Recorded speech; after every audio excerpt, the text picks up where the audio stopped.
Umar memanggul gandum, Zulhas memanggul kamera. Oleh Nazaruddin. Dalam kisah yang diwariskan dari lorong panjang sejarah Islam, ada satu adegan yang selalu membuat waktu seakan berhenti. Malam ketika Umar bin Khattab berjalan sendirian, menyusuri jalan-jalan sunyi, mencari denyut rakyatnya tanpa seorang pun tahu. Umar tidak membawa rombongan, tidak membawa lampu sorot, tidak membawa pengiring yang sibuk menyiapkan momen empati.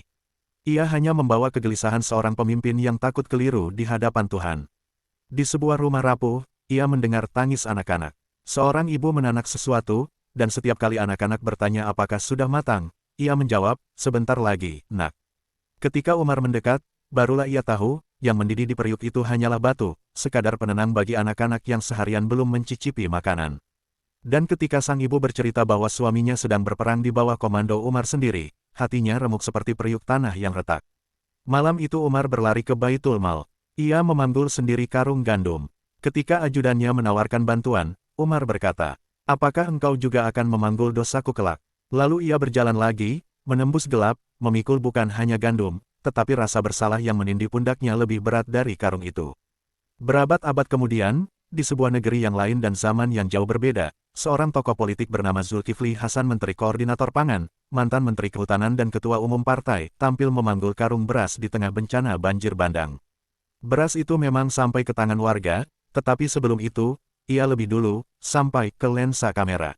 Tidak ada yang sunyi, tidak ada yang rahasia, tidak ada yang dilakukan dengan rasa bersalah. Yang ada hanyalah panggung, dan publik tahu panggung macam apa itu.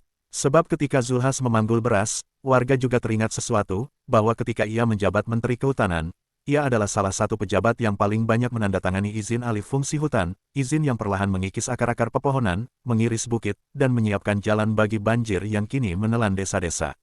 Maka ketika video pencitraan itu diunggah, bukan pujian yang datang, tetapi gelombang amarah. Kolom komentar media sosialnya berubah menjadi sungai deras, menghantam dengan kata-kata pedih.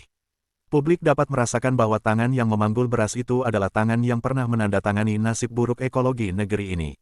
Dan banjir bandang yang menyapu rumah-rumah itu bukan salah hujan semata, tetapi salah keputusan-keputusan yang dulu dianggap pembangunan.